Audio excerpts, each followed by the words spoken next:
Salam dəyərli valideynlər, müəllimlər, şagirdlərimiz, hər vaxtınız xeyir olsun. Hər birinizi xoş gördük. Mən Fidan İskəndərova. Bu gün sizləri monitorinq növbəti 10 suallıq sınaq izahı ilə tanış etmək istəyirəm. Vaxt itirməyək, başlayaq suallara.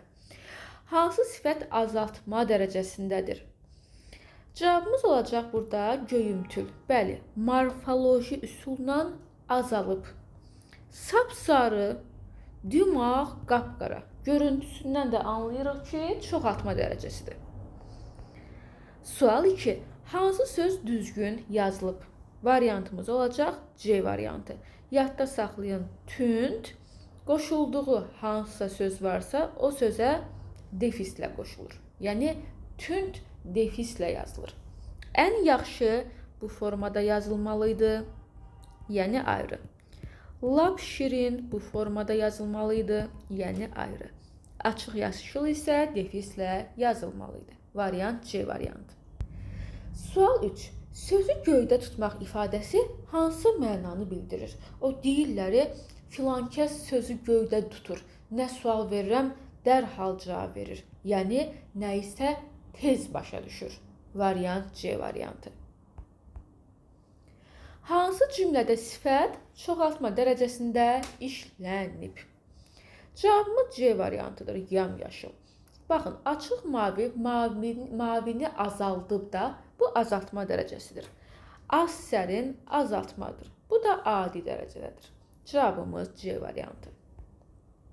Sual 5 mətindir. Vətəndən uzaqda qalan ürək. Ağabəyim ağa Qarabağ xanı İbrahim Xəlil xanın qızı idi. O, siyasi səbəblərlə Fətəli Şahın sarayına gəlin köçmüş, ömrünün böyük hissəsini İranda keçirmişdi. Lakin sarayın dəbdəbəsi, şəhərin gözəlliyi onun qəlbindəki boşluğu doldura bilmirdi. Ağabəyim ağa hər gün Şuşanı xatırlayır, dağlarını, bulaqlarını, Qarabağın saf havasını düşünürdü. Bu həsrət onu şeir yazmağa sövq edir, bayatılarında vətən sevgisini, ayrılıq ağrısını dilə gətirirdi. Onun qoşduğu bayatılar dillər əzbərinə çevrilmişdi. Deyir ki, mətnə görə Ağabəyim ağanı ən çox narahat eləyən nə idi? Bəli, ən çox narahat eləyən vətəndən uzaq düşməsi idi. Baxın, elə mətnin adına baxsaz, açar elə buradadır. Vətəndən uzaqda qalan ürək. Yəni, biz qürbətə getsək də, vətəndən uzağa lap istirahət məqsədi ilə, iş məqsədi ilə getsək belə, bizim ürəyimiz vətəndə qalır. O səbəbdən də Ağabəyim ağa da vətəndən uzaq düşdüyünə görə narahat idi. Variantımız C variantıdır.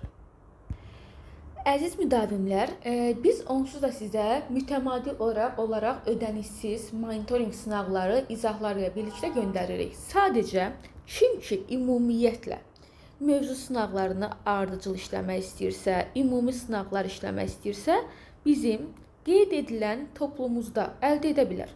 Bütün istənilən kitabxanalarda bu vəsaiti əldə etmək mümkündür. İndi isə davam edək öz suallarımızın izahına. Sual 6.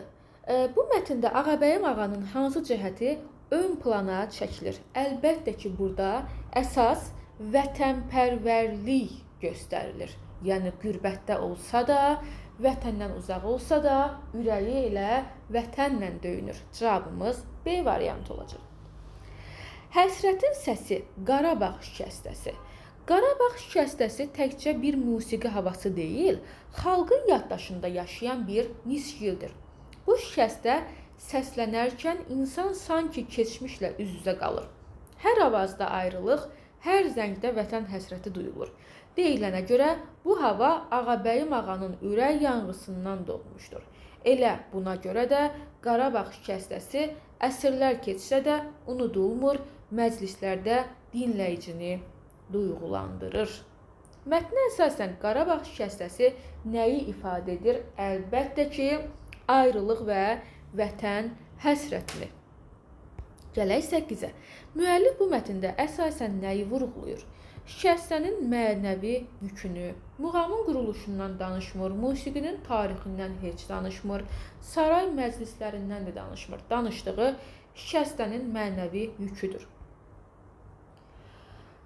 Xarı bülbül vətənə bağlılığın rəmzi. Xarı bülbül Qarabağın simvolu sayılan nadir bir çiçəkdir. Onu başqa torpaqlara aparsalar da orada bitirmək mümkün olmamışdır. Bu çiçək sanki yalnız öz vətənində yaşamağı bacarır. Ağabəyim ağanın salınan vətən bağında hər ağac, hər gül bitmişdi. Lakin xarı bülbül yox idi. Bu da ona Qarabağın əvəzsizliyini bir daha xatırlatmışdı. Xarı bülbül ayrılığın, saf vətən sevgisinin rəmzinə çevrilmişdir. Xarı bülbül mətndə hansı anlayışı simvolizə edir? Vətənə bağlılığı, gözəlliyi yox, zənginliyi heç yox, baharın gəlişini də xarakterizə, simvolizə etmir. Vətənə bağlılığı göstərir. Mətnin əsas ideyası hansıdır? Vətənin yerini heç nə vermir.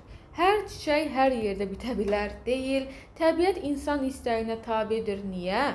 Bağ salmaq çətindir. Niyə? Cavabımız C variantı oldu. Yəni A, B, D heç biri mətnin əsas ideyası deyil.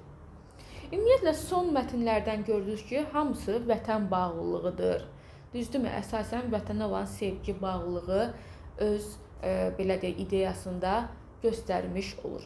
Əziz şagirdlərimiz, övladlarımız, dəyərli valideyn və müəllimlərimiz mütləq şəkildə imtahana demək olar ki, bir neçə ay qalıb. Bu qısa müddət ərzində ödənişsiz formada materiallarla zənginləşmək istəyirsinizsə 077 752 28 93 nömrəsinə yaza bilərsiniz. Ən azı sizə 10 sınaq göndərmiş olacaqlar izahlarla birlikdə və bu izahlar sayəsində siz uyğun şəkildə inkişaf etmiş olacaqsınız.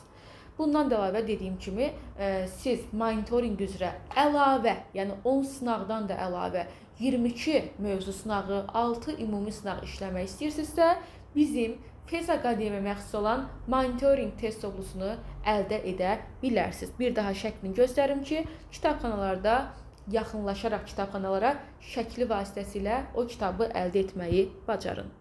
Bəli, söhbət bu vəsaitdən gedir. 22 mövzu, 6 isə ümumi sınaqdan təşkil edilmişdir.